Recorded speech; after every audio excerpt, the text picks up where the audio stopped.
Yeah, I mean, I give a lot of credit to Colgate. They came in here with a great attitude, and they're led by arguably the player of the year in our league, and he lived up to the bill in terms of setting the pace of the game. He has a great acceleration, and he put us on our heels early. It doesn't help us that the ball did not go in whatsoever in the first half. We were missing layups, and with the young group like we have, the offensive side of the ball carried into the defensive side of the ball, and we fouled a little bit too much, and it put us on our heels defensively. Ultimately, it's completely my duty, my job to make sure this group is ready to play, and physically we were ready. Emotionally, we were not. I think this group is competing with a great intensity, and I'm really proud of how they just battled despite the ball not going in. And we had some moments there that were uncharacteristic of us, but I attribute that to fatigue more so than anything else. And we have to get right back to it with a tough opponent coming in on Monday night. Another great opportunity for us.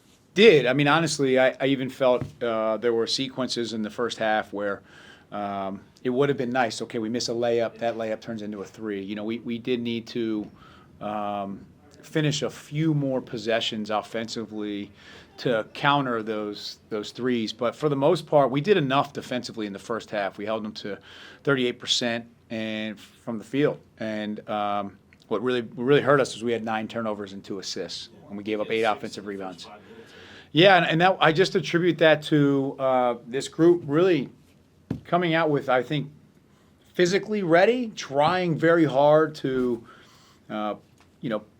show that we are at a competitive state right now, but we really just put ourselves in bad positions after these turnovers where you get Jalen Cox, a player of his speed and agility in space, and it really just put us on our heels, and we couldn't get our footing. I do think that the intensity of the other night, I don't believe that our group, was resting on their laurels, so to say. It was a great win on Wednesday night, but we haven't thought about it since, even though there's been a lot of positive reaction to that moment.